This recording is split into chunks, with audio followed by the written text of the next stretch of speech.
Pronto, então vamos lá, boa tarde. Então, começando, né, retomando as nossas atividades, depois desse período, né, que ficamos longe. Espero que todos vocês estejam bem, né, apesar desse novo contexto que a gente está vivendo, mais complicado, com mais tensão, né, mas que a gente consiga atravessar bem esse momento. Eu queria começar um pouco sobre o nosso cronograma de atividades, porque eu recebi e-mails com dúvidas, as pessoas com dúvidas ainda sobre a resenha, né, não sei se vocês ainda têm dúvida de como fazer, eu acho que eu queria começar um pouco por isso. Gostaria de saber, de imediato, se para vocês está bom a gente manter o prazo da entrega para sexta-feira. Sim ou não? Por mim, professora, se pudesse adiar, seria melhor, um pouquinho. Mas fica a critério da turma. Se todo mundo votar na sexta, tranquilo. Uhum. Tá. E aí, gente, 2 pessoas falaram aqui, 3. Quem mais?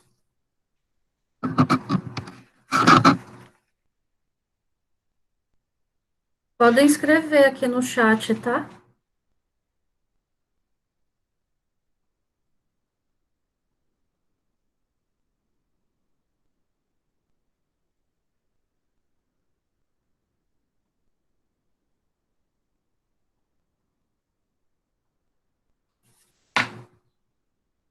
Certo. Bom, então vamos fazer assim. Vamos marcar.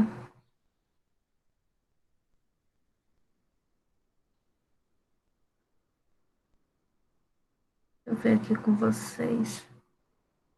A gente tem aula dia 3, já é a sequência dos. Vamos deixar, então, para o dia 5, que já é o início de março, aí vocês têm mais uma semana.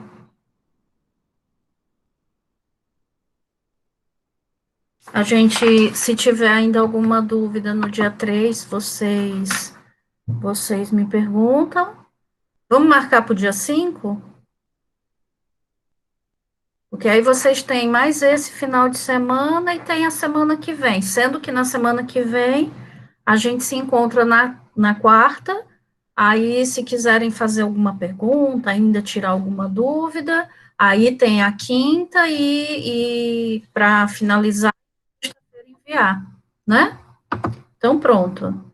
Então, vocês avisem aí para os colegas também. Não, eu vou fazer uma postagenzinha aqui no Classroom, e aí vocês mandam. Eu vou colocar como atividade, aí lá dentro vocês enviam, tá bom? Eu vou, inclusive, tem que anotar para fazer isso, senão eu vou esquecer.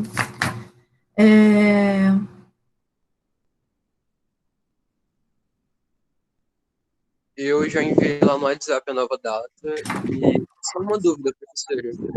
Diga. Quanto aos autores, são mais de uma pessoa, tipo 3 pessoas para cada autor ou não? Como? Não entendi. São 3 alunos para cada autor, do Zimmel, do Durkheim e do Gabriel. Na verdade, eu estou achando que vai ficar mais, né? Porque aqui no Max Weber só 2 pessoas tinham se colocado. Então, eu estou achando que para os próximos autores talvez tenha mais gente. 4, 5, talvez. Nós somos 23, Ok, professora. viu? Eu acho que vai ter mais gente aí. Se bem que tem uma aluna que está doente, então talvez 22. Mesmo assim, né? São 3 autores. Acho que não entrou todo mundo aqui. Aqui, até agora, tem 3, 4, 5. Isso, só 5 alunos estão já inscritos. 6 com você. Então, o restante tem que ser dividido nesses 3. Certo? Então, minha gente, vocês têm dúvida ainda sobre o como fazer o trabalho? Ou não? Tá tranquilo? Entenderam que são 3 atividades colocadas ao longo do semestre, desde dezembro. Isso está claro, né? Podem escolher qualquer uma, um livro, um filme, um documentário, ou 3 textos, fica a critério de vocês. E aí não precisa fazer um pouquinho de cada coisa. Ah, agora eu vou descrever o filme, vou descrever. Eu quero um texto único que discuta um problema. Vocês podem excluir duas páginas, 2 laudas. Duas. Vou até botar aqui para vocês não, tá? Não façam mais do que isso, não, porque como é muita gente. Não é via e-mail, Fernando. Eu vou montar uma atividade aqui dentro do Classroom e vocês vão mandar para mim, tá? Mas sobre o fazer, tá tudo certo, né? Sobre a estrutura, organização. Aí vocês façam bonitinho, tá? Justifica as margens, faça parágrafo. Ultimamente não, já faz algum tempo que eu estou notando que vocês, quando vão redigir texto, vão abolindo algumas coisas do português e das regras que eu não sei de onde é que saem essas invenções. Não tem parágrafo, não tem organização de imagens, então, assim, evitem fazer isso. Arrumem o texto bem bonitinho, né? Dentro do Word. Quem não fizer no Word, porque eu dei essa opção, se for muito complicado, aos que usam apenas o celular, né, que é complicado usar um computador e tal, podem fazer manuscrito, fotografar, faz o arquivinho e manda para mim, tá? Se for difícil anexar lá no Classroom, manda no e-mail, né? Pergunta se tiver dúvida na hora de enviar, pede para o Pedro e o Léo, eles de repente fazem um PDF e mandam para mim, mas vocês podem, quem tiver dificuldade de fazer digitado por conta do acesso a computador, isso não é obrigatório. Vocês podem fazer no caderno, né? Fotografar e mandar.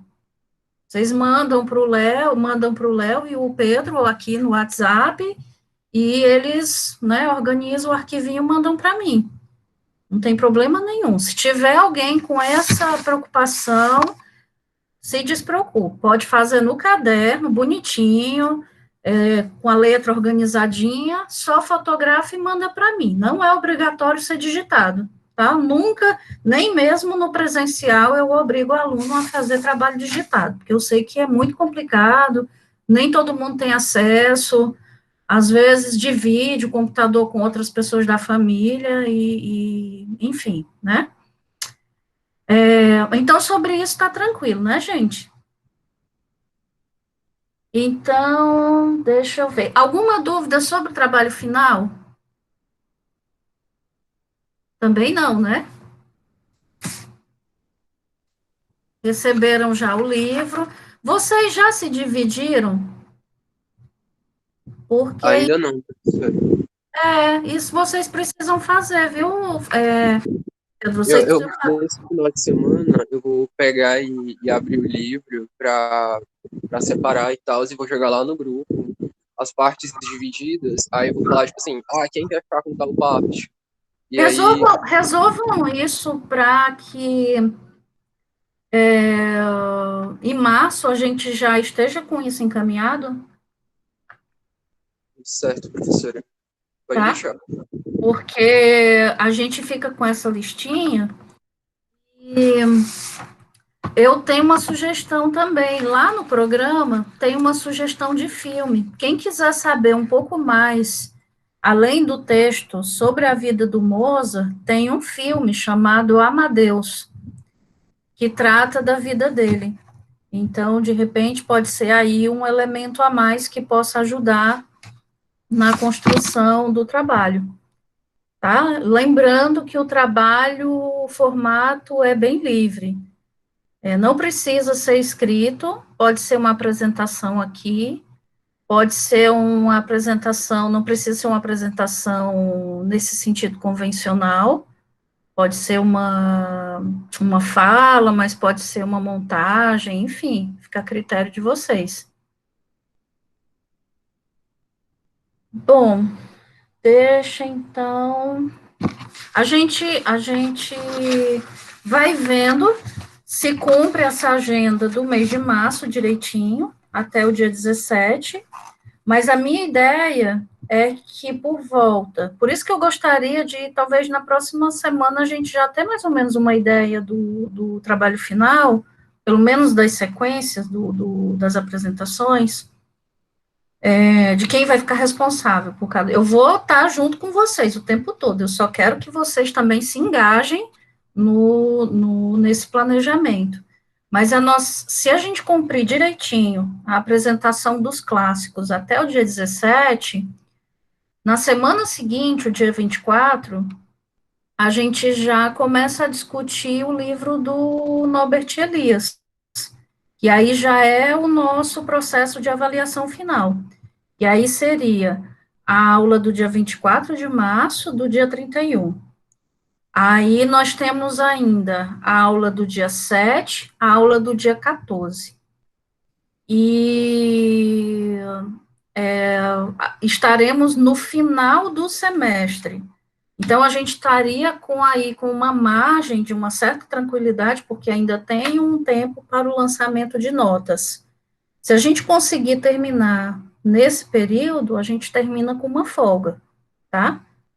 Então, vamos ver se a gente consegue encaminhar bem as discussões do mês de março, que eu penso que vai ser tranquilo essa outra fase já da atividade final do curso, tá?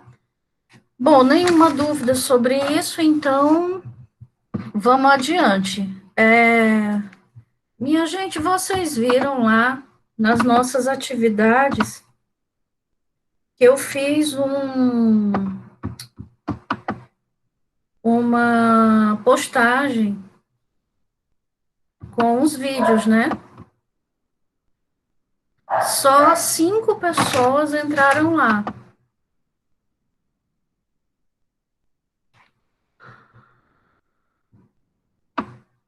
Que é sobre os vídeos que eu indiquei para há 2 aulas atrás, na verdade, né? Que foi o vídeo a entrevista sobre os palestinos nos livros escolares e o documentário da Elisa Capai. Vocês conseguiram ver esses vídeos? É um do terceiro fórum, professora? Se é uma pergunta? Ah, sim. Eu abri a postagem, mas não consegui ver o vídeo ainda. Tá. Eu gostaria que vocês assistissem os vídeos. Eu, na aula passada, tinha até montado uma discussão em cima da discussão do vídeo dos palestinos nos livros escolares, mas eu nem falei muito porque tinha 9 alunos aqui e os alunos não tinham, e os que estavam aqui não tinham visto. Eu consegui ver, professor, os 2 vídeos. E eu respondi lá também. Certo. Não, eu vi que 5 pessoas responderam. Raniel, não tem isso de ter receio de comentar e ser fora de sentido. É como vocês viram, né? É a leitura que vocês fizeram. E aí eu já até disse, eu já até comentei isso aqui. Não tem isso de, será que o meu comentário está certo, né? Será que o que eu vou dizer é bobagem? Às vezes, aquilo que você está achando que é bobagem é uma coisa que o outro nem percebeu. Então, como você assistiu, volta lá, faz um comentário, tal vídeo eu achei que narra tal coisa, o outro vídeo não gostei, porque trata de uma coisa que não me interessa. Enfim, sejam sinceros, é a leitura de vocês que me interessa, né? Então, não tem certo, né? Não tem o mais correto, o que fica melhor. Inclusive, eu comecei a postagem anterior, o fórum anterior, aos que foram lá e comentaram, que foi uma grande parte da turma, respondeu lá, eu já voltei respondendo, tá? Depois, os que que fizeram a anterior, podem voltar lá, que eu estou respondendo. Não terminei ainda, mas eu cheguei na metade. Tá lento o negócio, mas eu estou conseguindo fazer e pretendo terminar, tá? Foi muita coisa também esses dias e parece que vem assim, tudo junto, tudo ao mesmo tempo. Mas eu estou respondendo, estou comentando junto com vocês e como eu coloquei como pergunta, o que eu estou respondendo, todos vocês podem visualizar, tá? E podem comentar em cima, então é um outro canal de conversa para a gente, tá? Então, eu gostaria que vocês vissem esses dois vídeos.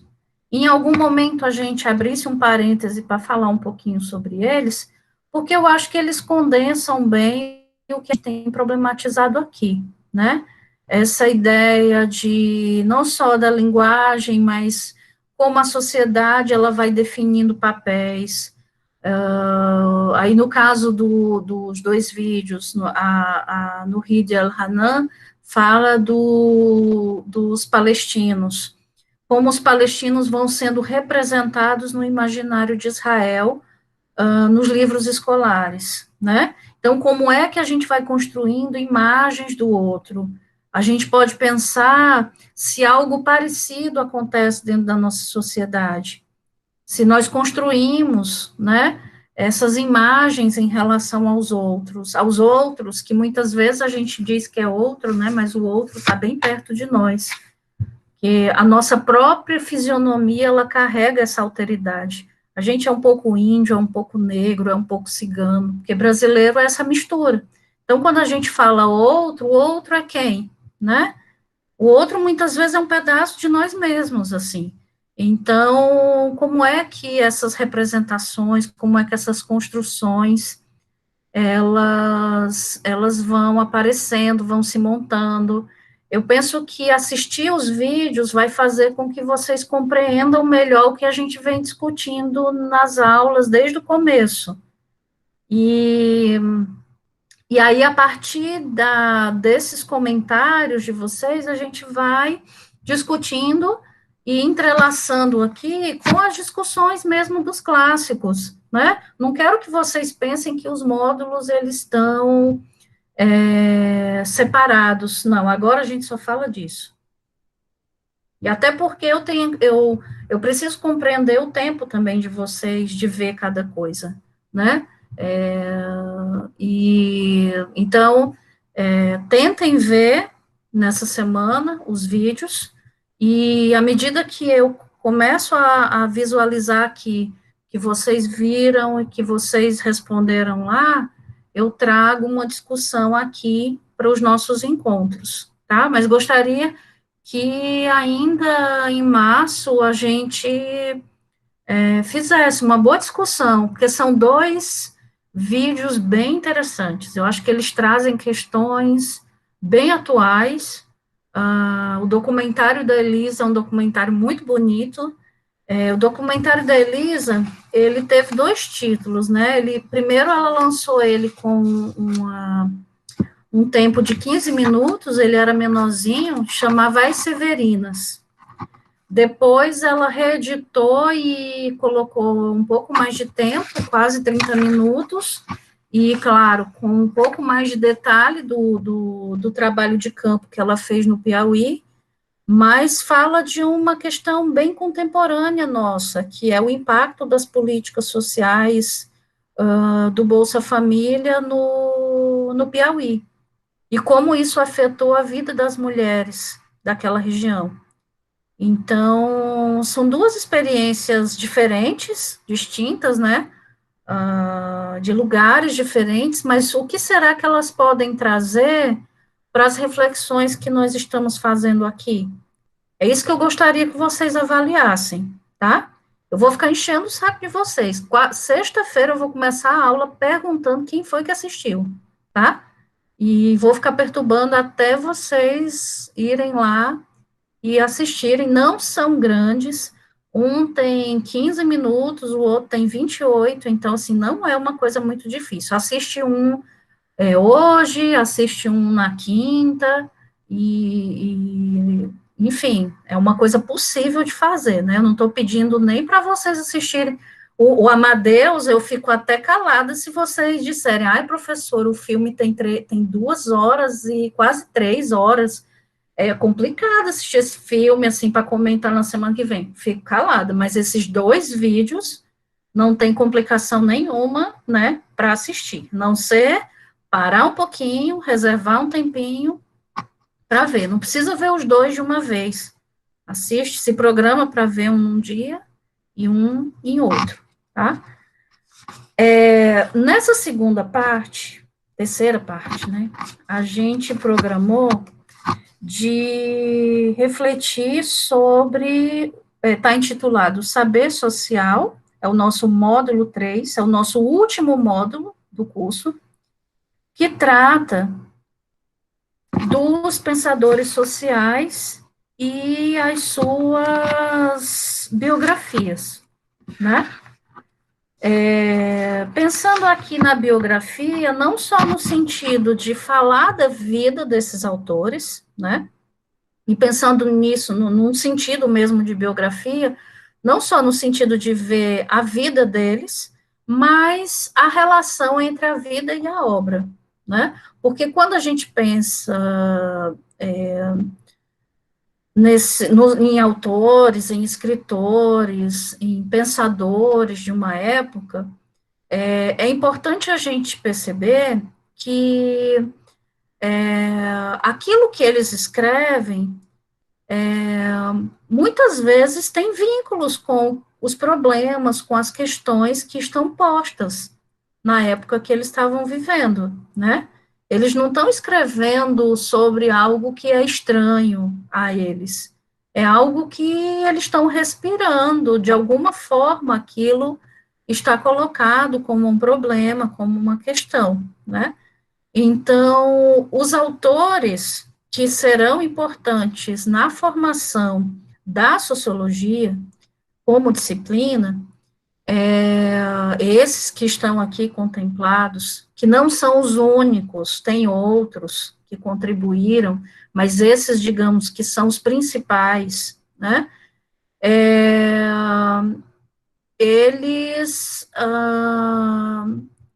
estão vivendo uma série de transformações, né, no contexto, e aí são autores do contexto europeu, né, é um pensamento que é situado, a gente consegue localizar isso espacialmente, né, esses escritores estão na Europa, estão vendo as transformações que está acontecendo lá, e estão escrevendo sobre isso, né, profundamente influenciados pela filosofia, né, pela filosofia da sua época, por filósofos que antecederam essa época, e estão muito vinculados seja a construir teorias que ajudem a entender a sociedade, como também tem um outro movimento que a gente vai ver muito mais no pensamento do Karl Marx, por exemplo. Não só compreender, mas em alguns momentos até transformar essa sociedade, né? E aí, talvez por isso que naquele livrinho O que é Sociologia, o Carlos Benedito Martins diz para nós que a sociologia é um projeto de conhecimento tenso e contraditório. É tenso e contraditório porque a gente está o tempo todo nesse embate de pertencer ao mundo que nós estamos lendo. Então, as nossas pré-noções, os nossos preconceitos, eles estão aqui, a gente não sai da sociedade para poder ficar olhando ela, a gente faz parte dela, né? As nossas experiências, as nossas crenças, os nossos valores, eles estão aqui quando a gente está lendo essa sociedade. Então, isso torna esse processo de construção de conhecimento algo tenso e muitas vezes também contraditório, né? Porque eu posso estar escrevendo sobre uma coisa, minha vida ser outra, né? Aquilo que eu defendo, mas e aí aquilo que eu vivo, então é um eterno embate, né? De questões.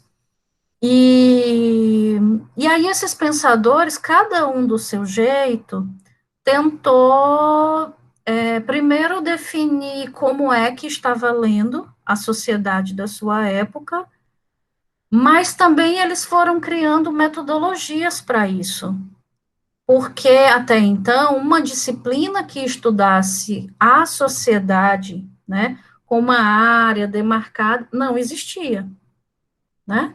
As outras disciplinas, que as mais antigas, história, geografia, de alguma forma, sim, já refletiam sobre a sociedade, mas discutiam a sociedade a partir dos seus métodos, das suas experiências, né? Mas não existia uma disciplina acadêmica que tornasse a sociedade um problema, né? Que a própria questão, como é que uma sociedade é possível? Isso não era um problema, né? Então, autores como Karl Marx, como Max Weber, como George Simmel, o Emile Durkheim e o Gabriel Tarde, eles vão, a partir das suas teorias, que são teorias, de novo eu digo, esses autores tinham uma formação muito ampla, então a gente nem pode dizer que, aqui são os sociólogos que formaram a disciplina, porque não dá nem para dizer que eles são sociólogos, porque o pensamento é muito amplo.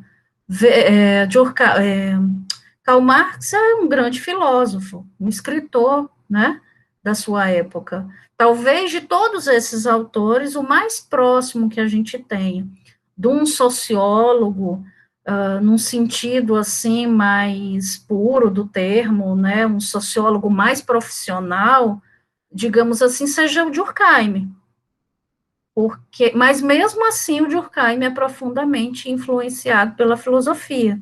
A sua formação também é de base filosófica. Então,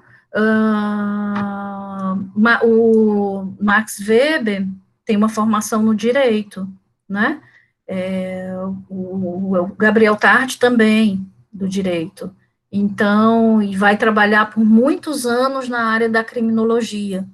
Então, os autores, eles têm formações amplas, né, diversas, mas o que importa, mas por que a sociologia, no final, foi se formar a partir do pensamento desses caras? Porque eles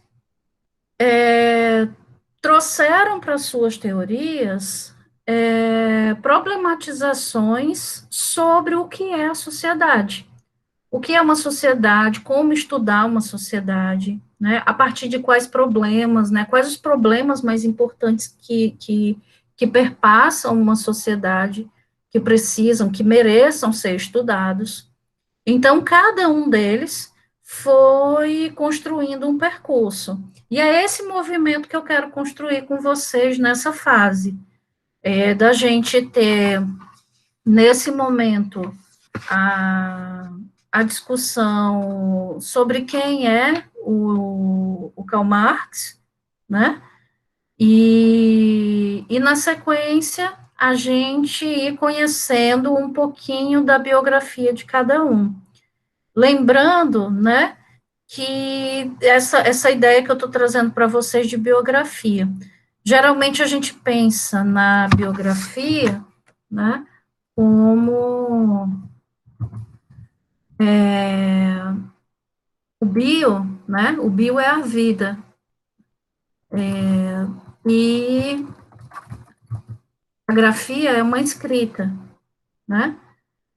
E geralmente a gente pensa a biografia como a escrita da vida, a vida de um indivíduo, a vida de um sujeito, né? E muitas vezes a vida aqui ela é mais ampla, né? É a escrita de uma época, a escrita de um tempo, a escrita de uma cidade, a escrita. A gente pode pensar essa biografia num sentido mais amplo, né? O próprio Manuel de Barros fala que é possível até biografar o orvalho, né? Então, eu acho que se é possível, segundo o poeta, biografar o orvalho, eu imagino que a gente possa biografar qualquer coisa. Então, a gente pode muito bem biografar uma obra também, né? A obra de um autor. A gente pode explorar como é que esses trabalhos foram possíveis. Por que que um Karl Marx escreve um manifesto comunista, escreve um livro como Capital? Como isso é possível, né? Quais os problemas que se colocam para esse autor que fazem com que ele assuma para si essa escrita, assuma esse compromisso, né? As meninas vão falar sobre o Marx, mas uma coisa que eu queria já dizer, o Marx, ele foi um grande leitor da sua época, mas não só um leitor de observar a realidade, mas um leitor no sentido literal do termo, né? De ler muito, de ler principalmente a literatura do seu tempo, né? Do que antecedeu e do seu próprio tempo. Então, ele lia muita literatura, né? Marx é um autor que lê muito o Balzac, né? Ele diz, inclusive, que aprendeu muito mais sobre a sociedade lendo o Balzac do que lendo os economistas clássicos, né? Porque acho, não sei se vocês já leram alguma coisa do Balzac, mas o Balzac faz uma leitura muito profunda da sociedade francesa e das transformações da sociedade moderna e da ascensão da burguesia. Então, o dinheiro, né, vai ser fundamental, a ascensão do capitalismo, o dinheiro fazendo parte das relações, como meio de troca na construção das relações sociais, tudo isso vai ser minuciosamente explorado no pensamento do Honoré de Balzac.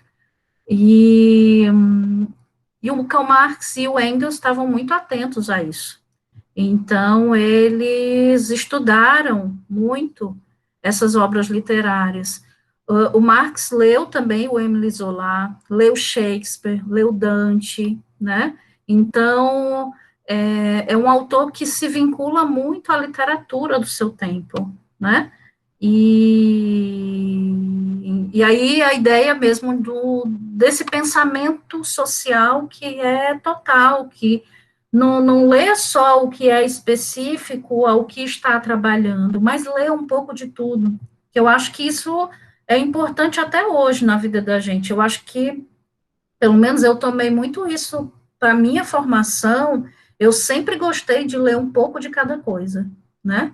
Para mim sempre foi muito mais interessante ler um pouco de cada coisa do que ler tudo da minha área. Eu acho que isso torna o pensamento mais rico, né? Porque, de repente, se eu só li coisas da minha área, eu fico com aquele pensamento fechado, com aquele pensamento afunilado, e eu só consigo enxergar isso aqui. Mas se eu consigo ler um pouco do que está ao meu redor, o meu pensamento se abre, meu pensamento fica mais amplo, né? Eu consigo fazer considerações que tenham uma abrangência maior, que tenham uma perspectiva mais ampla, que possibilitem outras leituras, uma ampliação mesmo de narrativas, porque eu acho que isso é o mais importante, e principalmente ajuda a gente a escutar melhor os outros, porque eu acho que não existe talvez se existir um objetivo nas nossas formações, por mais diversas que elas sejam, seja um engenheiro, seja um historiador, seja um psicólogo, como eu tenho aqui, né, vocês vindo de vários cursos, eu como socióloga e antropóloga, então, assim, qual é o objetivo principal dos nossos campos de saberes? Qual é aquele, né, ponto onde a gente se encontra? Eu acho que é aprender a escutar os outros.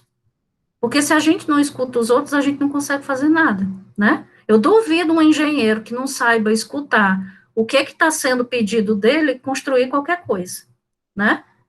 Um antropólogo, um sociólogo lendo a sua sociedade, se ele não souber escutar o que está acontecendo naquele meio e dar respostas ao que está sendo demandado dele, ele não vai conseguir caminhar para lugar nenhum. Um psicólogo que não saiba ouvir a mente do seu paciente não vai conseguir avançar para lugar nenhum, né? Então, eu acho que se há um objetivo nessa diversidade que nós temos aqui, é esse, é aprender a escutar os outros, né? Então, eu queria que nessa parte a gente fizesse bem esse movimento, né? O que refletir sobre esse pensamento social, né? O que é pensar socialmente?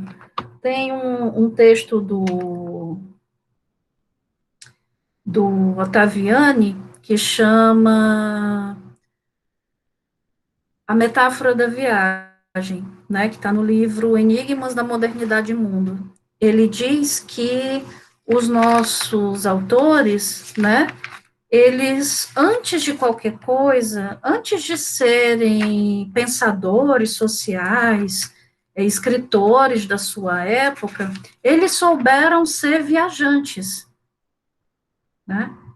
Então, eles conseguiram viajar dentro da sua época, sejam de uma maneira ocasional ou de uma maneira permanente, mas eles se permitiram viajar, imaginar outras coisas, né? Então, eu acho que esse é o convite. E aí tem uma outra referência também que é importante, tem um livro do Calvino chamado Por que Ler os Clássicos, e o primeiro artigo tem o mesmo nome do livro, Por que Ler os Clássicos?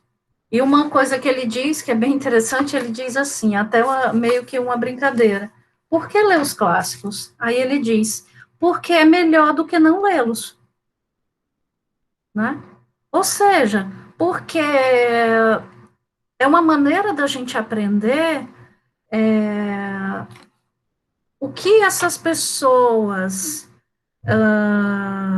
leram, né? Como essas pessoas leram a sua própria época. E, de repente, isso pode nos inspirar a ler a nossa, né? Então, são duas referências interessantes, né? Que nos ajudam a pensar. Essa de que o pensador social é um viajante, e do Ottaviani. Eu vou colocar aqui do lado as referências para vocês, tá? E a outra é que é muito mais importante a gente passar a vida e ter conhecido os clássicos do que ter passado pela vida e não tê-los conhecido, né? A gente sempre pode aprender alguma coisa lendo os clássicos, né? E aí eu queria passar a palavra para as meninas, para não ficar muito longa, esse momento, não ficar muito longo. Aí, dependendo, quando terminar, a gente retoma aqui a discussão, se vocês tiverem perguntas, ou se tiverem alguma pergunta agora, ou a gente já passa para as meninas.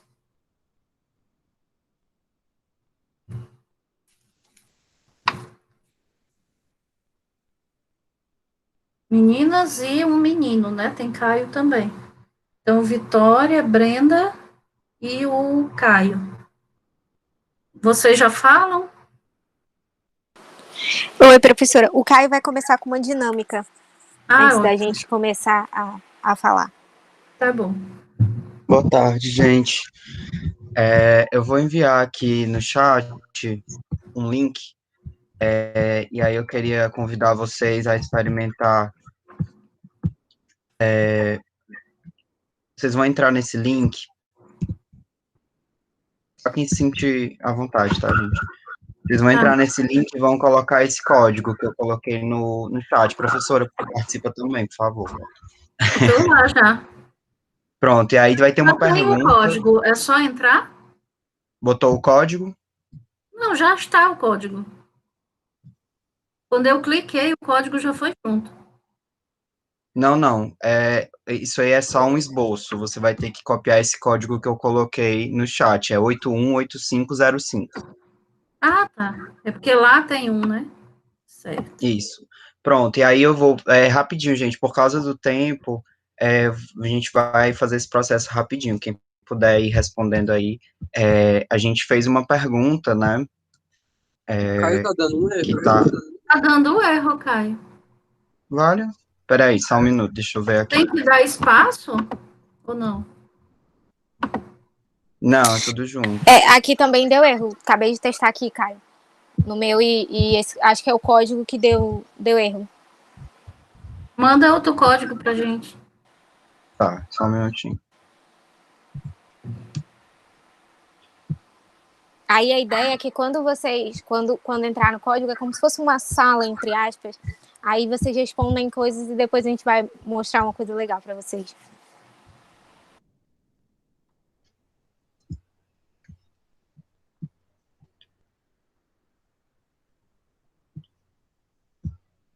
Gente, não sei o que está acontecendo. Então, acho que a gente vai ter que abortar a missão, porque aqui tá aparecendo o mesmo código para mim, como se fosse dar certo, mas eu não eu tô acho conseguindo que entrar. talvez você tenha que fechar a página e abrir outra vez, não?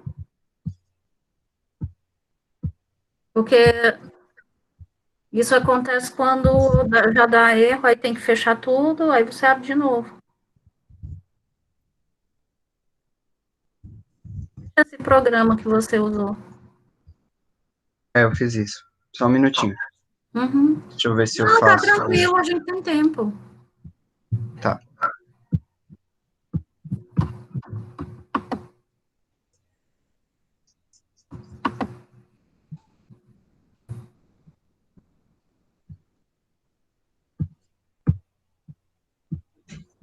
Se as meninas quiserem ir falando alguma coisa também, ou a gente espera mesmo.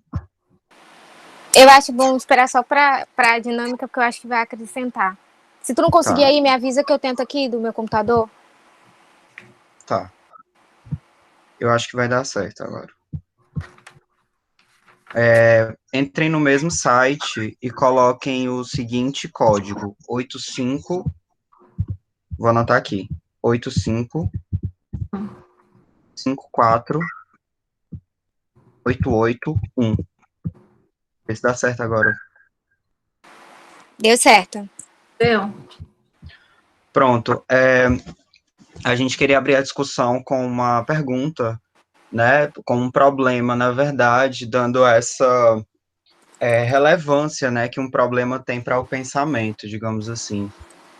Tem um autor que eu gosto muito, que é o Gilles Deleuze, é um filósofo francês, que ele vai falar que um problema, ele é um misto de uma ficção científica com um romance policial.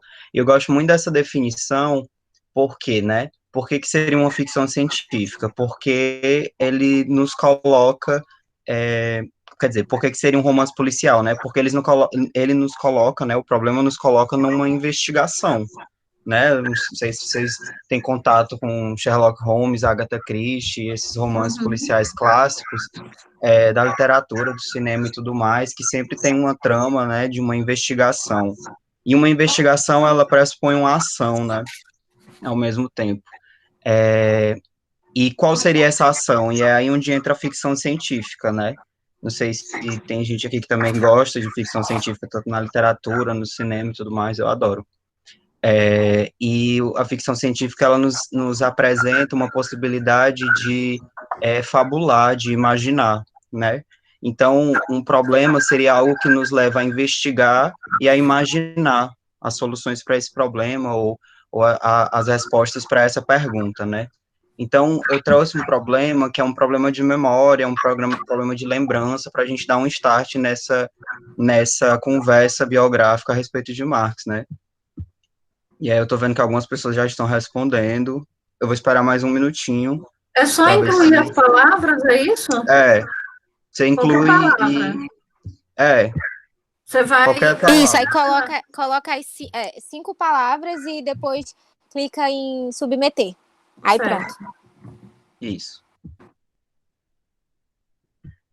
Esse exercício é mais um exercício mesmo de aquecimento, no sentido da gente ter uma primeira faísca para colocar em discussão mesmo. A gente queria que esse momento fosse um momento de discussão, sobretudo, e não um momento e não um momento bancário, digamos assim, né? E aí já tem bastante resposta aqui, então eu vou... O que eu vou fazer agora? Eu vou projetar aqui para vocês verem.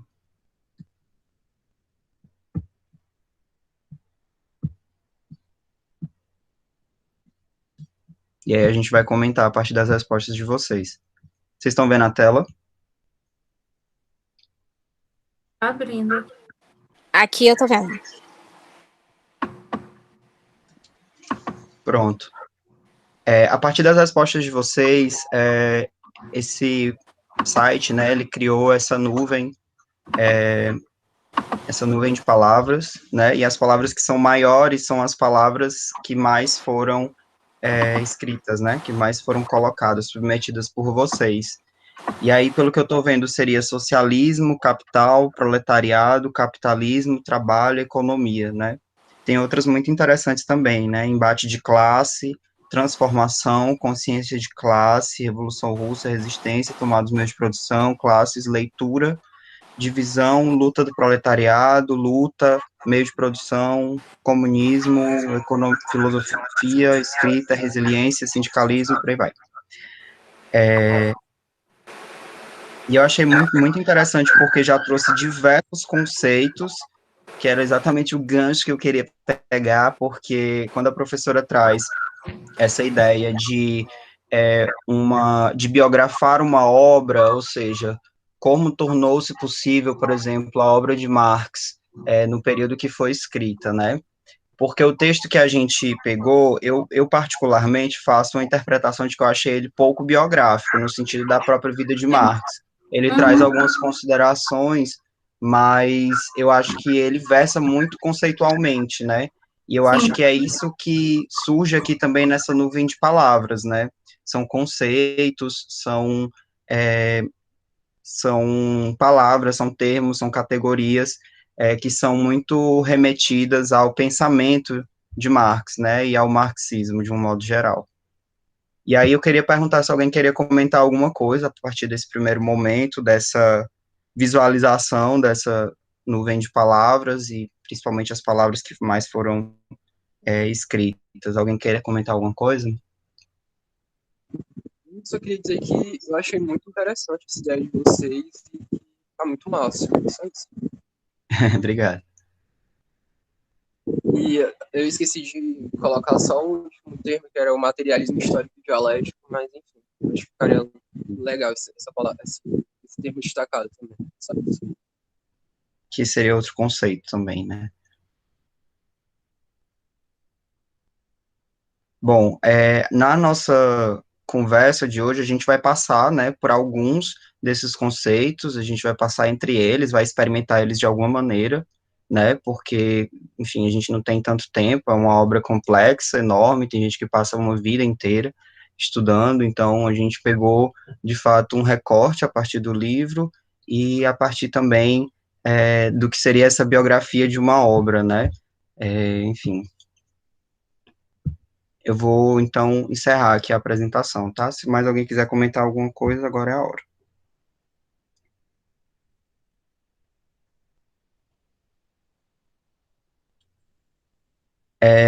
Então, eu vou fazer uma pergunta mais específica. Alguém que tenha escrito socialismo, capital, economia, proletariado, capitalismo, trabalho, gostaria de comentar por que colocou esses conceitos? Eu fui uma, eu fui uma das pessoas que escreveu proletariado, foi uma das minhas palavras, e eu coloquei porque após ler, né, o texto são 42 páginas, se não me engano, o texto que ficou pra gente, pro nosso trio, isso foi uma palavra que, assim, meio que para mim resumiu tudo, né? Tanto que eu fiz algumas anotações, algumas destaque de frases, e na grande maioria eu estava citando alguma coisa relacionada ao proletariado ou o proletariado, né? E uma coisa que me chamou muita atenção já no primeiro capítulo, já começando a nossa discussão mais em termos de fala, saindo um pouco agora da dinâmica que o Caio propôs, que foi muito massa, que como é que como é que Marx fala sobre a libertação do proletariado da dominação da burguesia, né? E ele cita que aí eu vou fazer link com duas palavras que estão aí em grande, que é o proletariado e o capital. E ele fala que ele percebe, tanto o autor, né, quanto Marx, fala que percebe que o proletariado, quando o proletariado percebe que ele é o responsável pelo capital, isso vai culminar, né, na libertação da dominação burguesa. Então foi uma coisa assim muito interessante. Foi das coisas mais interessantes assim de toda a leitura do texto para mim.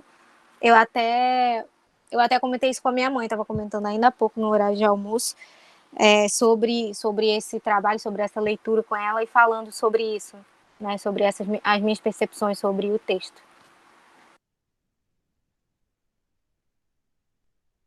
Massa. Mais alguém quer comentar alguma palavra? Por que escolheu? Ou o que lembrou? O que é que lembra quando lembra de capitalismo, trabalho, economia, socialismo, por exemplo? Ou a gente segue? Tem um comentário aqui do lado, Caio, Eu não estou olhando. Peraí. no chat. Socialismo, coloquei, pois suas ideias são bem atreladas pelo senso comum quando debatemos essa corrente política econômica. Ok.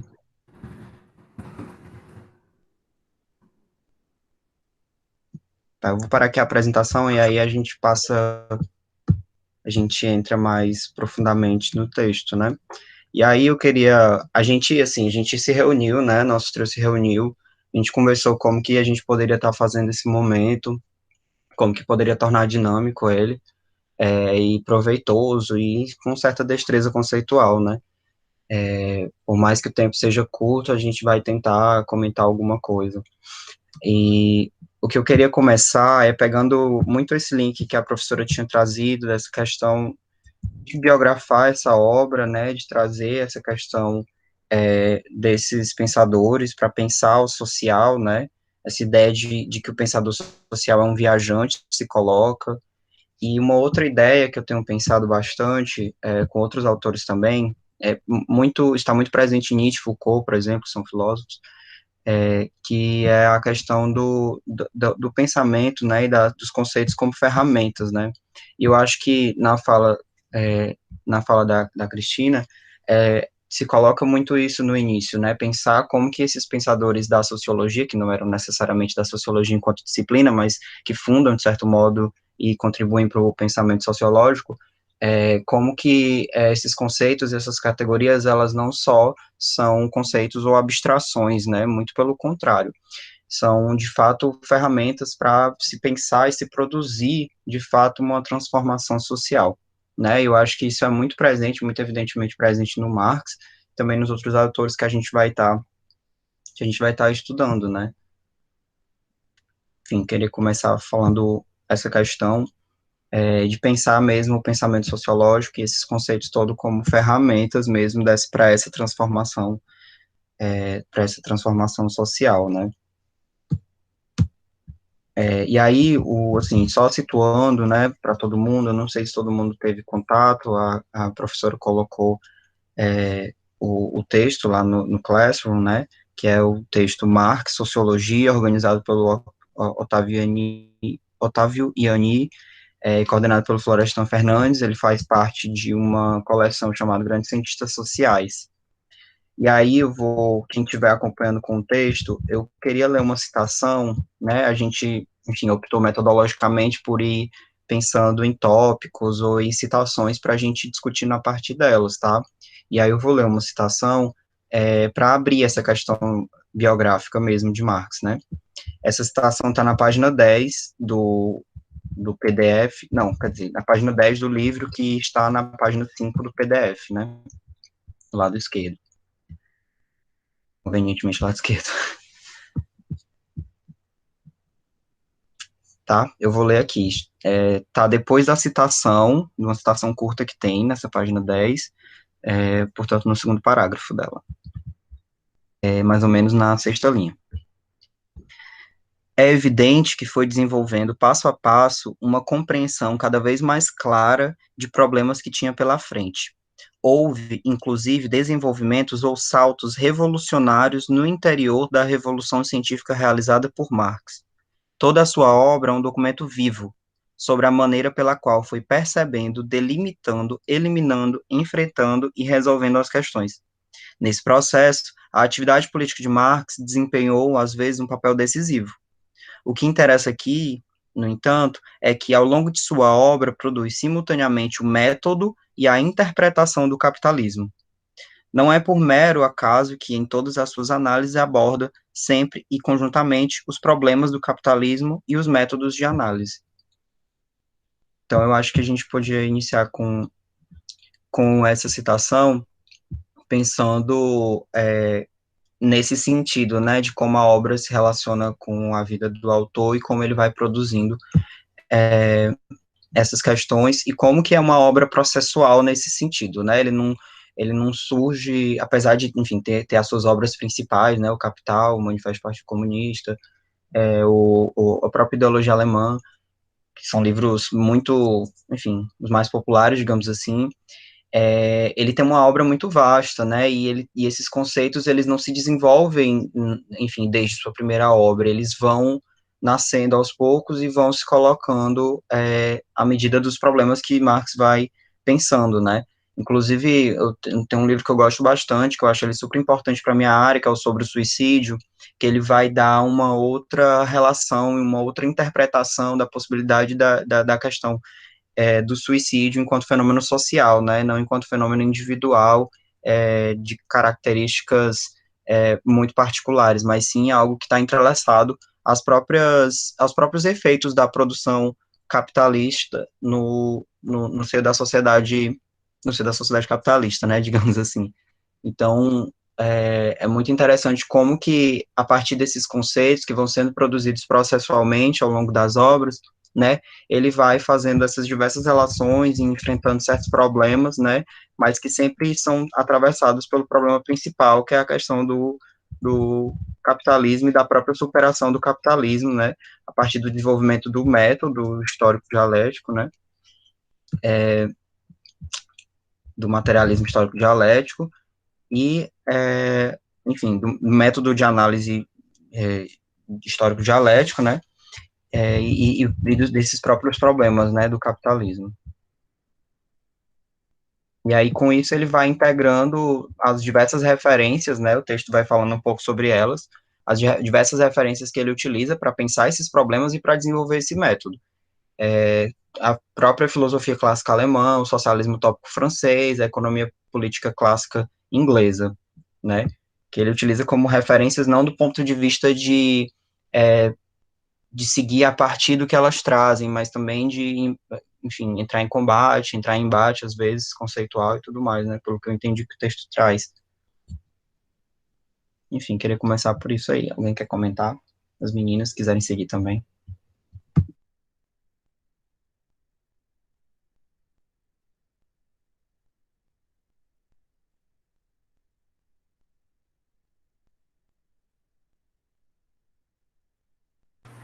Tem um negócio que... Dá pra me ouvir? Dá sim, amiga. Tá, dá o barulho aqui. Enfim. Tem um negócio que estava na página 9, eu não vou saber exatamente aonde, mas tinha uma citação, que aí eu até anotei algumas coisas, que ele disse assim: a mais-valia e a mercadoria são a condição e o produto das relações de dependência, alienação e antagonismo do operário e do capitalista, um em face do outro. Eu achei muito interessante essa parte aqui, eu até anotei algumas coisas, mas é só para ressaltar, né, que ele chama atenção sobre duas características do modo capitalista de produção. E aí, como tu já tinha citado na página 10, eu achei interessante só voltar para esse ponto aqui rapidinho. Que a primeira, ele fala que a primeira característica, né, é que o modo capitalista produz os seus produtos como mercadoria. E a segunda característica é a produção de mais-valia. Então, eu achei isso muito interessante. Ele fala muito que o capitalismo é um sistema de mercantilização universal, né? Ele mercantiliza as relações, as pessoas, as coisas. Durante o texto, ele fala isso umas 3 vezes por aí, nesse livro. Eu achei muito interessante isso, porque lendo o Manifesto Comunista, eu vi muito disso também lá, assim, muito esse ponto que ele falava. Achei muito interessante, só para trazer aqui para ressaltar. E são conceitos muito fundamentais, né? Essa própria noção de mercadoria, que é uma abstração, né? Ela se põe como fundamental, assim, nessa análise, né? São abstrações que são impostas, né? E são fetichizadas, de certo modo, né? Pelo que eu entendi. Aham, exatamente.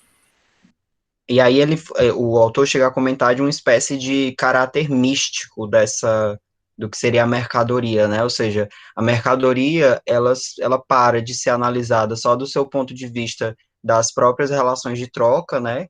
Mas elas também passam a ser analisadas por esse caráter místico, né? Fecha aspas. No sentido no sentido de se pensar essas abstrações que são produzidas, né? Na tessitura desse sistema capitalista, né? Para sustentá-lo, inclusive para sustentar suas relações e suas contradições, né? É muito interessante, o texto traz bastante isso, assim, que é fundamental também, né? Essa questão dos antagonismos, né? Que enfim, eu conheço mais na obra de Marx como contradições, mas eu acho que está no sentido de sinônimo mesmo, no texto, que é essa lógica da negação e tudo mais.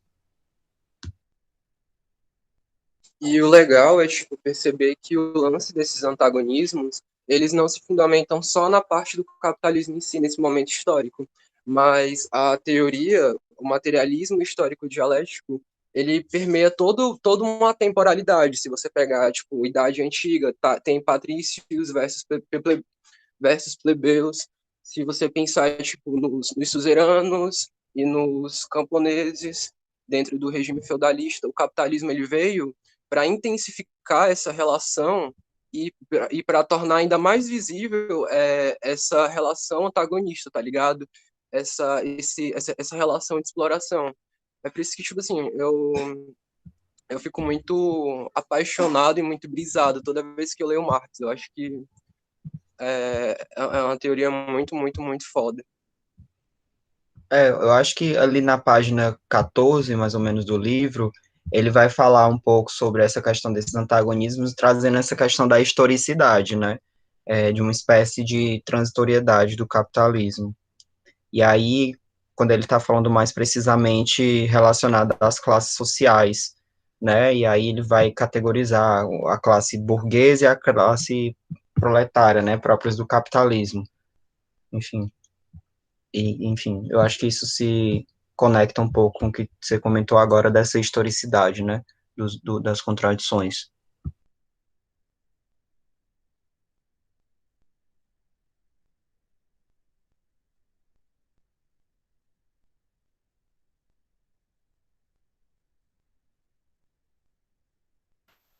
Caio, tu já entrou no capítulo 2, não, né? Do livro? Amiga, eu tô comentando assim, absolutamente não linear.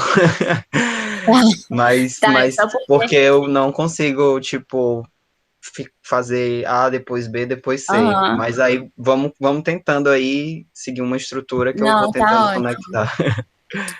Então eu vou juntar aqui algumas coisas. É porque no final do 1 ele fala, na página 13, se eu não me engano, que eu também anotei essa citação, ele diz assim: desde o momento em que descobre que é ele, no caso seria, ele está se referindo ao proletariado, que é ele quem produz o capital, ao produzir a mais-valia, o proletariado começa a deliberar-se da dominação burguesa. Tem a ver com a relação de dominância que vocês estavam falando agora há pouco. Ele diz que esse processo ele seria essencial, seria, na verdade, esse processo de descoberta que faria com que o proletariado ele produzisse a sua hegemonia e tal. E no capítulo 3 ele também segue mais ou menos com essa ideia de consciência de classe, que ao mesmo tempo, quando se cria essa consciência social, ela exprime e constitui as relações sociais, ele diz. Então, essa condição do operário e do capitalista só se revelaram, na verdade, nas relações que um e outro estabelecem entre si. Elas não seriam reveladas só separadamente, mas é a consciência social que faz com que desenvolva essas relações sociais. Ele fala que não é possível compreender a sociedade se a gente não examinar os desdobramentos, se a gente não examinar esses antagonismos que a gente está falando também.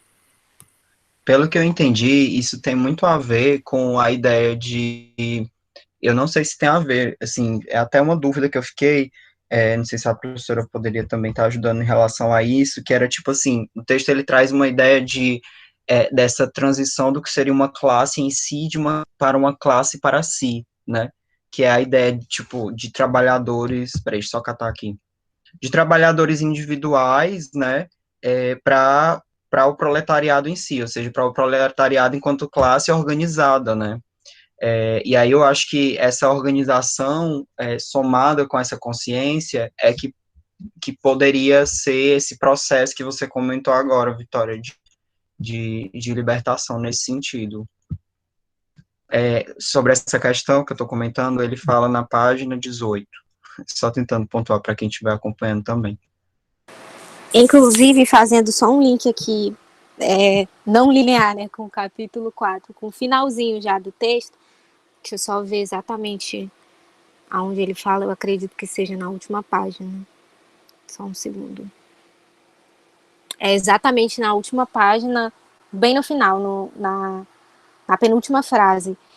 E ele traz que, no caso assim, entre aspas, né, que a ditadura do proletariado seria meio que uma condição limite básica, né, para que a gente caminhe para uma sociedade, né, uma transição para uma sociedade sem classes, né? Eu achei legal, eu até anotei essa citação, eu achei assim que resumiu muito tudo que a gente está falando, tipo, resume bem o texto. Eu achei interessante pontuar, principalmente depois do que o Caio trouxe, da Vitória também ter citado a parte das classes agora na última fala dela. Pois é, eu fico muito refletindo sobre isso, e agora, enfim, trazendo outras conexões também. Fico pensando sobre essa ideia da sociedade sem classe. Eu tenho muita dificuldade de entender isso, porque se a gente consegue historicizar as contradições sociais, né? Enfim, vou ser bem redundante agora, mas historicizar na história do mundo e das sociedades a presença dessas contradições, como, como como teria contradições numa sociedade sem classe? Sabe? Eu fico pensando sobre isso. Eu não sei se é uma Pois coisa é, muito boba. eu fico pensando também, porque justamente até lá no começo do texto, no primeiro capítulo, ele fala que o princípio da contradição governa o nosso modo de pensar e o nosso modo de ser. Então, se a gente meio que removesse, né, esses antagonismos, como que ficaria? Pois é. Tipo Né? assim, a Você fica meio, consciência seria. funciona, Eu fico pensando se a consciência ela seria, né, a consciência e esse processo de libertação, se eles seriam o fim das contradições. E aí isso me deixa meio assim, porque é um cenário meio apocalíptico nesse sentido, né, de uma imaginação revolucionária do ponto de vista do fim do mundo como conhecemos, né, praticamente, assim, né, historicamente, inclusive. Enfim, fico pensando sobre isso. Eu também não tenho tanta leitura, né? Então, pode ser bem bobo, assim, essa questão. Ia ser tudo, gente já imaginou, tipo, desenvolver uma sociedade ecossocialista, entendeu? Super sustentável, nossa, ia ser tudo de bom.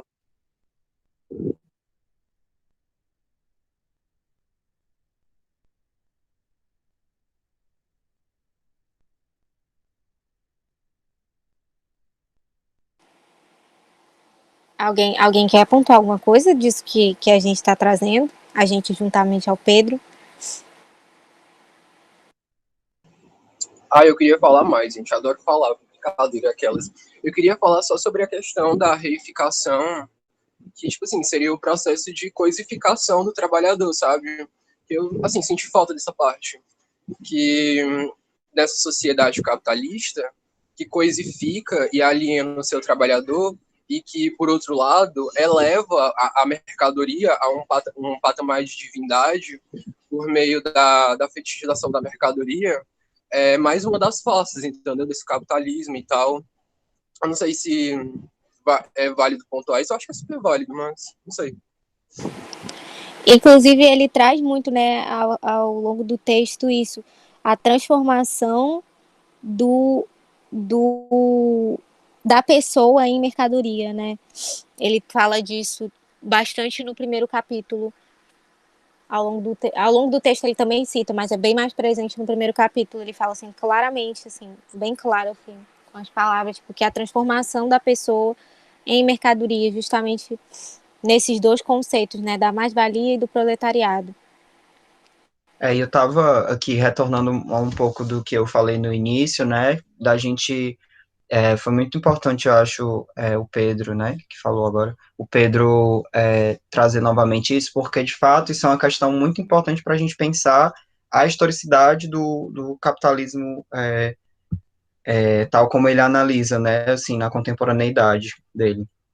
Porque, e hoje também traçar relações com o hoje é super importante, mas fico pensando sobre essa abstração que é a própria mercadoria, né, como que ele traz, como o autor traz como representações do real também, tal hora, né, essas abstrações talvez sejam justamente essa representação do real, e aí eu vou ler aqui uma citação que está na terceira linha da página 10. É que as representações sobre o real são parte necessária do real, são sombras, reflexos, formas invertidas das relações, processos e estruturas do capitalismo. É muito interessante essa conceituação, assim, e de pensar como que isso é um problema enorme na filosofia, né, essa questão da representação, né, dessa imagem do pensamento representativo, isso, enfim, desde Platão até, enfim, antes de Platão, mas isso ficou mais fortemente com Platão e outros filósofos platonistas que vieram depois, né, essa questão da representação e da importância da representação. Mas aí tal hora, Marx, por ser materialista, né, e as representações, elas também estarem nesse domínio talvez de uma transcendência ou de uma abstração da realidade para um outro plano, né? Ou seja, é muito, muito esquisito tudo isso, assim. E como que isso distorce, né, ou inverte as relações, os processos e as estruturas do capitalismo, esse processo de representação do real, esse processo de abstração da mercadoria, né, o processo da fetichização também, que foi citado, e tudo isso. Eu fico muito pensando, por exemplo, eu não sou uma pessoa que come carne, né? Mas eu como muitas coisas, assim, pegando um exemplo do nada, gente, mas aí eu fico pensando assim, qual é a origem, quais são os processos sociais que estão, por exemplo, que estão, enfim, que estão produzindo o feijão que eu como todo dia, por exemplo, né? Como que chega na minha mesa? Por que que a gente não sabe? Por que que eu não sei como que o feijão que eu como chega na minha mesa e eu posso comê-lo? Eu não sei quais processos de trabalho foram precisos para que esse feijão chegasse na minha mesa, por exemplo, né? Caraca, Caio, o capitalismo aliena a gente até do que chega a gente, né? Que reflexão Exatamente, foda. Tipo assim, não exatamente, aliena só o trabalhador do seu processo de trabalho E ao alienar ele do processo de trabalho, também meio que tira a sua função no mundo, né? Não é que tira a sua função no mundo, ele tem a função dele, só que ele não sabe o porquê dele tá ali, entendeu? Dele viver e tal. Eu acho que tira esse aspecto da humanidade, mas essa tua reflexão, tipo assim, foi ainda mais profunda. Tipo, o capitalismo, ele deixa a gente alienado até do que chega pra gente enquanto mercadoria, de todo o caminho, de todo o processo. Muito foda. Exatamente, é do ponto de vista do consumo que eu estou pensando, porque eu acho que a gente, enfim, como eu falei, né, é importante também pensar no contemporâneo nesse sentido. E como o consumo é uma questão para a gente, né? E por que que eu dei o exemplo do feijão? Porque eu poderia ter falado um iPhone, por exemplo, ou algum objeto de desejo que realmente está escancarado e que de fato a gente não sabe quais são os processos de trabalho enfim, são necessários para aquela mercadoria, para aquele objeto existir, para aquele material existir, digamos assim.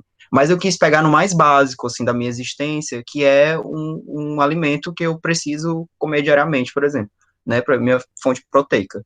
É isso que eu quis dizer, assim. Como que a coisa mais básica a gente não sabe de onde vem, né? Assim, a gente não sabe o que foi necessário para aquilo estar ali desde os processos de trabalho no mercado que eu compro, até os processos de trabalho na agricultura, e por aí vai, sabe? Eu não consigo, eu fiz esse exercício, eu convido vocês a fazerem também, essa experimentação de escolher uma materialidade, um objeto que vocês consomem, ou uma comida, ou algo nesse sentido, e tentar fazer esse aspecto retroativo, de com que mãos aquele objeto passou, ou que máquinas esse objeto passou até chegar ao meu consumo, por exemplo. E isso é muito perturbador, assim, porque a gente não consegue.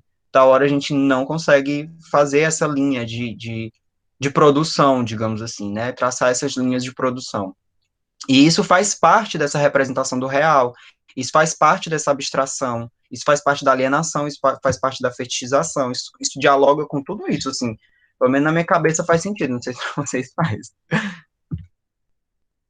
Não faz muito sentido, muito mesmo.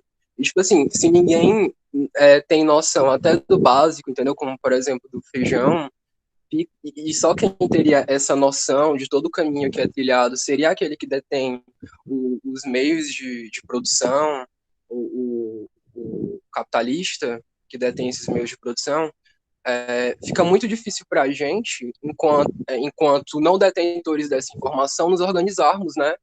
Enquanto grupo, para poder desmantelar essa realidade.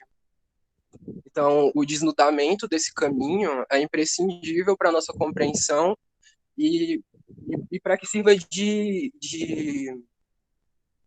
apoio para essa revolução que o Marx cita, sabe? Essa revolução que é, aos meus olhos, imprescindível. Outra coisa que vocês falaram, né, que a gente não sabe muitas dessas coisas, só a pessoa que detém o poder. E não só a gente não sabe, como lá no capítulo 3 ele fala que o que a gente sabe, na verdade, são as ideias que eles impõem. Porque, por exemplo, ele diz assim, as ideias da classe dominante são as ideias dominantes em cada época. Ou seja, segundo Marx, né, ele diz que a classe que exerce o poder são eles que têm as ideias dominantes, eles que têm à disposição os meios para a produção desse material, que são os materiais que a gente consome, por exemplo. Um livro didático, um exemplo clássico. Eu não lembro se a gente fez essa reflexão sobre isso aqui, ou se foi em outra cadeira minha, mas os livros didáticos, eles falam que o Brasil, ele foi descoberto, ele não fala que o Brasil foi invadido, por exemplo. Ou seja, essa ideia que se tem é justamente da classe dominante, foram eles que produziram esses materiais, é a ideia deles que é predominante até os dias de hoje, desde sempre, nesse exemplo que eu falei sobre o Brasil. Então, em qualquer situação é assim, a classe dominante, tem uma parte, deixa eu ver se eu acho aqui, que eu anotei, a burguesia fornece ao proletariado os elementos de sua própria educação política, isto é, armas contra ela própria. Então, à medida que for sendo compartilhado experiências, ele diz, é que o proletariado entende a sua condição. Mas isso é um exercício gigantesco e que a gente fica de mãos atadas muitas vezes, porque eles detêm todo esse poder. Então, enfim, tem muita relação que a gente está falando aqui. Eu acho que, pelo que a Vitória falou agora, né, vou fazer um link com o capítulo 4. É justamente por isso que ele fala que o Estado não exprime a vontade geral, né? A gente é levado a acreditar que é isso, mas que na verdade não é isso. E trazendo um pouco também ainda do capítulo 4, sobre a repressão que o Estado faz, né? Então, eles reprimem pelo medo de que o proletariado tenha consciência, tenha força política, tenha a noção do que está acontecendo e aí comece a fazer o que o Pedro estava falando, né? Desnudar tudo isso. Ele transita bastante sobre isso no capítulo 4, que fala sobre o Estado e a sociedade, mais a fundo, né? Sim, eu até pensei naquela dinâmica que a gente fez no início, fazer uma outra pergunta, só que eu achei que ela poderia ser uma pergunta mais difícil de ser respondida, e poderia acabar demorando muito a dinâmica, né? Mas a pergunta que eu estava pensando em fazer então, no final das contas, o que é o capitalismo?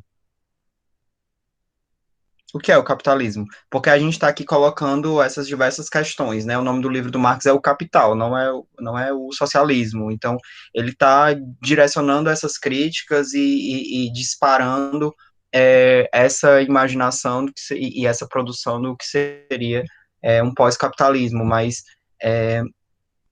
o que é o capitalismo, né? Na página 8, o Ottaviani, ele vai falar, né? Em essência, o capitalismo, gente, fica no segundo parágrafo, página 8. Em essência, o capitalismo é um sistema de mercantilização universal e de produção de mais-valia. Ele mercantiliza as relações, as pessoas e as coisas. Ao mesmo tempo, pois, mercantiliza a força de trabalho, a energia humana que produz o valor. Por isso mesmo, transforma as próprias pessoas em mercadorias, tornando-se adjetivas de sua força de trabalho. Eu trouxe essa citação tanto pela inquietação de tentar responder o que diabos é capitalismo e de onde que vem todas essas críticas e essas categorias, né? Enfim, e porque a gente estava conversando sobre essa questão de tornar tudo mercadoria, né? Tornar as pessoas em mercadoria, etc, etc, etc. Mas aí, o que eu acho interessante nessa citação, na verdade, é que eu não concordo com ela em uma coisa muito específica que eu queria compartilhar com vocês, porque assim, eu fui anotando dúvidas, né? Fui anotando coisas que eu achava interessante do texto, também anotei algumas discordâncias assim que eu penso, né?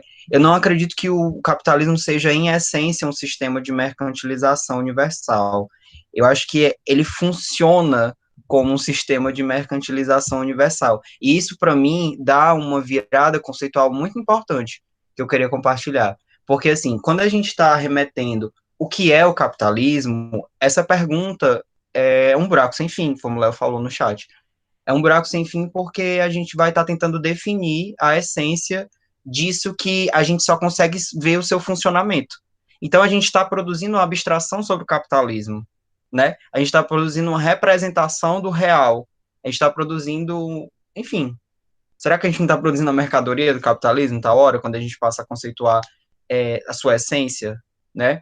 Eu sei que é muito específico isso que eu estou falando, mas é porque eu fiquei pensando, por que a gente não pode fazer uma virada conceitual do ponto de vista de pensar como que o capitalismo funciona? Porque eu entendo que o Marx pensa isso.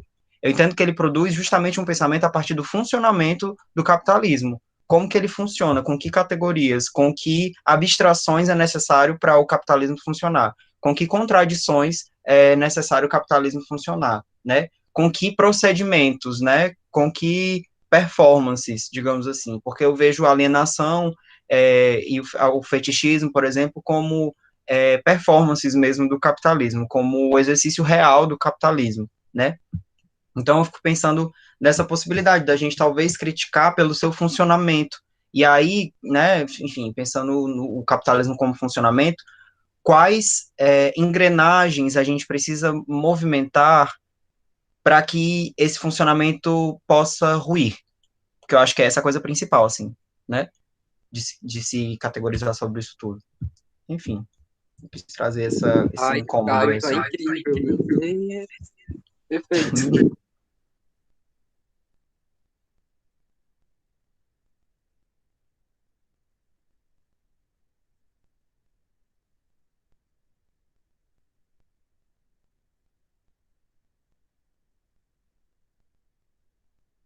Terminaram as colocações de vocês? Da minha parte, sim, professora. Acho que eu não tenho mais nada. Caio? Eu acho que é difícil falar que terminamos, porque eu teria Mas várias a coisas gente, para a falar. gente pode, a gente pode, inclusive, um pouco o que eu queria fazer. É, o início da próxima aula, eu construo uma fala, porque eu penso que as questões que vocês colocaram hoje não é uma discussão que vai cessar aqui. Pois é, Eu começo fazendo um preâmbulo, aí eu gostaria de. Porque é uma discussão que eu estou fazendo também na disciplina de Sociologia Clássica e que eu acho que vale muito a pena fazer aqui também. Qual é a sociedade que esses autores estão vivendo? Essa sociedade moderna, que está aí cercada pelo capitalismo, todos eles, de alguma maneira, dialogam com esses problemas, a questão do dinheiro, da lógica mesmo racional e pragmática do capitalismo, perpassa a obra de quase todos, né? O Max Weber também vai estudar o capitalismo, o Jorge Simmel vai estudar o capitalismo, então isso não é uma coisa que ficou atrelada só ao pensamento do Marx. Então, eu acredito que nas próximas aulas vocês voltam de novo e trazem mais dessas questões, né? E a conversa continua. Eu acho que sim. não termina aqui, não. É muito difícil esgotar aqui esse pensamento, né? Esses É, pensamentos todos. eu, E aí eu eu queria talvez. até. Ah, Oi. Não, pode não, falar. pode falar.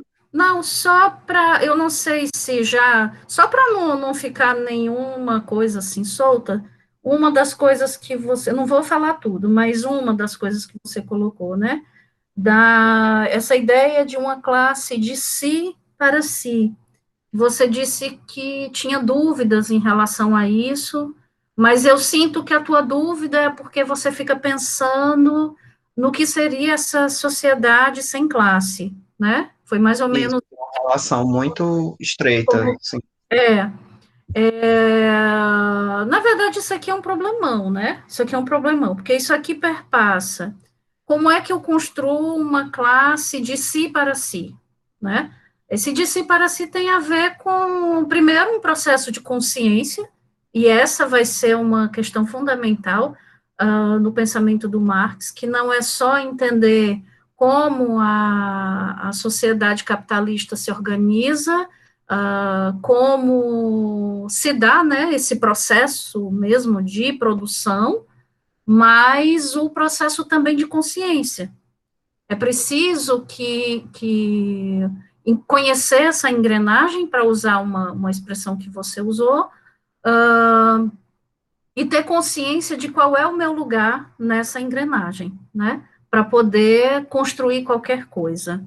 A proposta, né, aqui está aí aos trabalhadores, porque o trabalho do Marx tem um caráter teórico, reflexivo, mas tem também um caráter de intervenção social, né?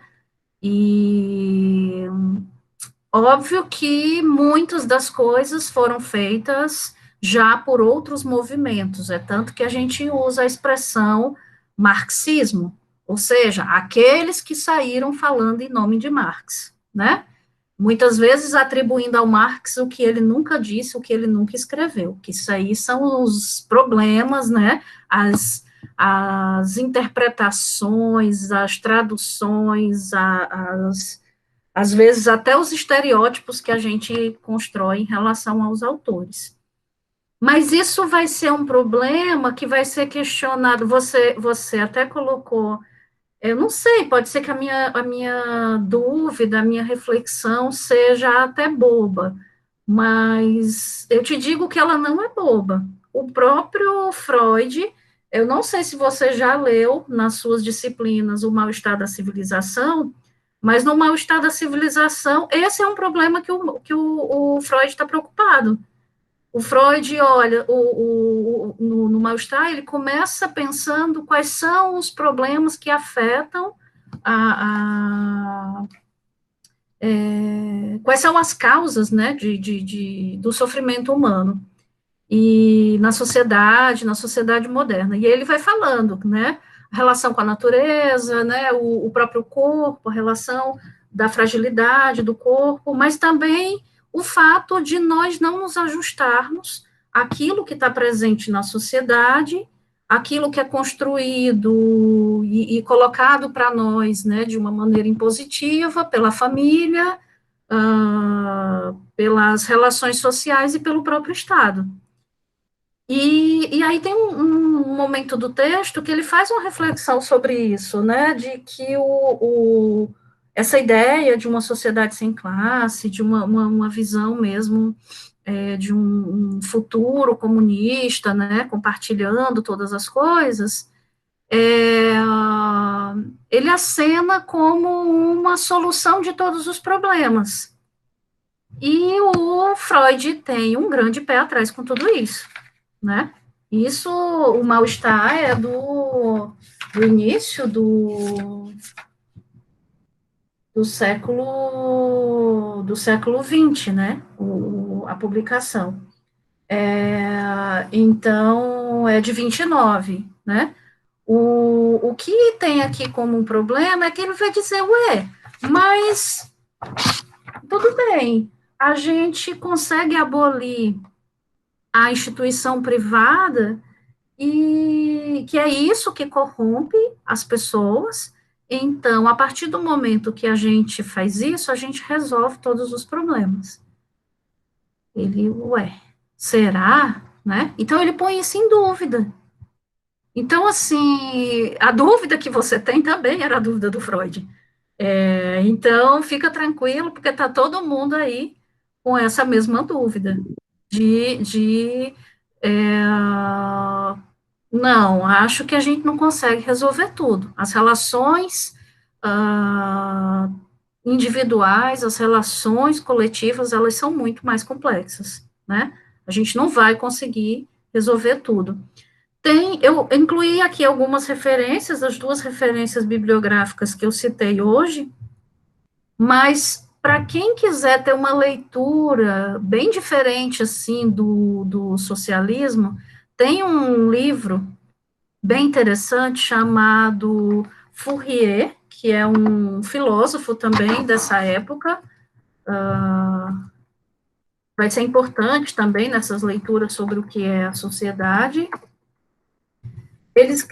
Que foi escrito pelo Leandro Conde, um filósofo nosso, Fourier, a sociologia o socialismo.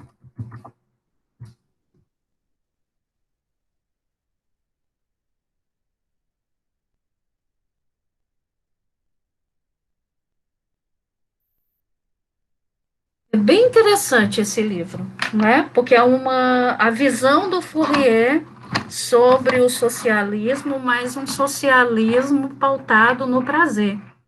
Então, é uma leitura um pouco diferente dessa leitura que, né, normalmente a gente vê associando a um socialismo, a um futuro socialismo, e tendo em vista também as diversas deturpações que vão existir desses termos, né?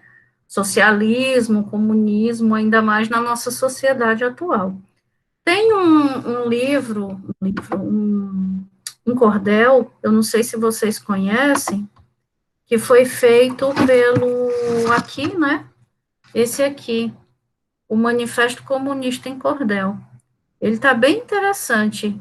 Não sei se vocês conhecem, mas se vocês quiserem, eu encontrei ele em PDF, eu coloco para vocês. A estrutura, assim, maravilhosa. e é a leiturinha rápida, mas ele tem umas sacadas tão boas, sabe? Por exemplo, ele começa, né? Pensadores, sociólogos, cientistas sociais preocupam-se com o homem, este rei dos animais, que cultiva o egoísmo, da ética não lembra mais, né? Então, é uma... E aí ele, né, vai narrando, né, sobre o pensamento do Marx, né?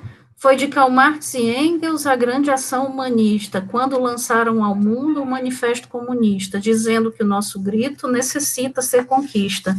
Eu acho que isso abre, né, um pouco mais a mente da gente, para sair um pouco desse texto mais teórico, e a gente continua essa conversa, tá?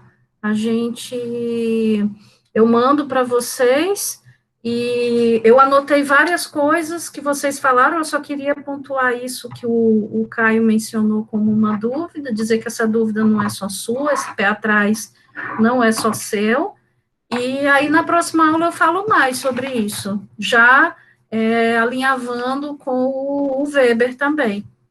Pode falar, Caio. Não, eu queria só para finalizar mesmo assim agradecer as meninas. Eu acho que a gente fez, a gente conseguiu propor uma discussão legal. E aí eu queria trazer uma reflexão para a gente ir pensando, né, durante esse período, esse terceiro momento da disciplina, porque logo a primeira frase do nosso texto de hoje, ele fala o seguinte: a análise do regime capitalista de produção não se restringe às relações econômicas. E eu achei muito interessante isso, porque a gente pensa, né, esse regime capitalista em todas as ciências humanas, né, inclusive na psicologia. Aí você traz essa questão do Freud, eu lembrei disso, assim. O próprio Lacan, que é um outro psicanalista também, que eu tenho estudado, ele vai também trazer uma teoria sobre a alienação, que, em certo modo, ele se relaciona um pouco também estruturalmente com o que o Marx pensava, sabe? Então, como que esses pensadores que a gente está estudando também vão nos respaldar, assim, digamos assim, em outras áreas, né? Fico pensando sobre isso e como é interessante essas contribuições. E aí, para realmente finalizar, eu queria perguntar uma coisa que eu acho que a gente não precisa responder, mas a gente pode ficar pensando nos próximos encontros. A professora falou que todos esses autores que a gente vai estar entrando em contato agora nesse terceiro momento, eles vão falar do capitalismo, né? Eles vão tecer críticas, ou eles vão falar do capitalismo de algum modo, né? Cada um com suas teorias. E aí eu fiquei pensando se vai existir sociologia quando o capitalismo acabar. Essa é a pergunta. Há de haver sociologia quando o capitalismo acabar?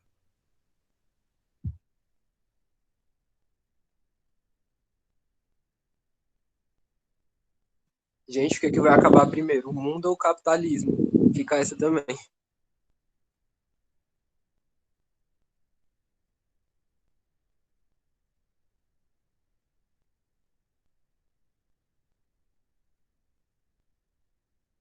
Bom, eu não sei como, até talvez pela formação, não querendo responder, mas de alguma forma respondendo, pela minha formação eu não sou muito otimista. Eu acho que se o capitalismo acaba, no outro dia ele se reestrutura com a outra cara. Então, ele acaba numa forma e se reestrutura em outra, sabe? Mas eu acho que a pergunta é boa, porque aí você coloca também, assim, uma picada da gente pensar, talvez não só a sociologia, mas o pensamento crítico, né? Até onde ele se sustenta, né? Até onde ele se sustenta, até onde ele consegue se manter firme, apesar de todas essas limitações, esses enfrentamentos. Eu gostei muito primeiro eu achei muito legal, aí já comentando a apresentação, eu gostei muito da dinâmica, porque você trouxe essa montagem de palavras, e essa montagem de palavras, ela é legal, né, porque você já imaginava que fosse acontecer, isso é uma sacada boa, e aconteceu, né? Palavras que lembram muito mais a obra do que a vida do indivíduo, né? E então esse jogo aí foi bem legal. Mas acho também que vocês conseguiram explorar no texto elementos que falaram da vida, né? Porque vocês trouxeram coisas que mostram um pouco como ele pensava. Então, vocês falam um pouco dessa vida, né? Trazem elementos que nos ajudam, né? A refletir quem foi esse homem. E a gente pode continuar explorando, pode pesquisar outras coisas, ver algum documentário. Tem um documentário muito legal que eu trabalhei na outra turma, que chama A Terra Onde Pisar, do Fauston Silva. É um documentário ótimo, fazendo uma crítica ao capitalismo a partir do problema da moradia. É bem curtinho, acho que 12, 15 minutos, talvez, mas é um documentário muito bom. E então eu acho que seriam coisas, né, assim que a gente poderia explorar, ver na literatura como é que isso foi abordado também, pensadores, assim, o Emile Zola, na literatura dele, no Germinal, ele vai discutir a relação dos trabalhadores da sua época, né, na sociedade francesa. E foi montado o filme, O Germinal, que é com o Gerard Depardieu. Então, eu acho que vocês poderiam guardar, tomar nota, né, dessas referências e, pela vida, vocês podem ir vendo, né, porque também tem relação com o que foi discutido hoje aqui. Então, gente, vamos encerrar, né, a aula de hoje, e na sexta-feira a gente retoma. Legal, ótimo, legal. Outra referência aqui. Então, quando for na sexta, a gente faz esse mesmo movimento, eu faço uma entrada e a gente faz a discussão sobre o Max Weber. Peço, né, que mesmo que os outros, que tenha um grupo que vai discutir o Weber, que os outros, pelo menos, se interem do que vai ser discutido, né? Se possível, deem uma olhada no texto, né, vejam pelo menos do que se trata, para poder participar. Eu acho que a aula foi ótima, até porque teve participação nos comentários e aqui falando também. Então, agradeço muito as apresentações, né, a Vitória, a Brenda e o Caio, pelas colocações, e a gente continua essa conversa, tá bom? Então, boa tarde para vocês. Tem ainda alguma pergunta, alguma dúvida? Então, eu vou interromper já a gravação.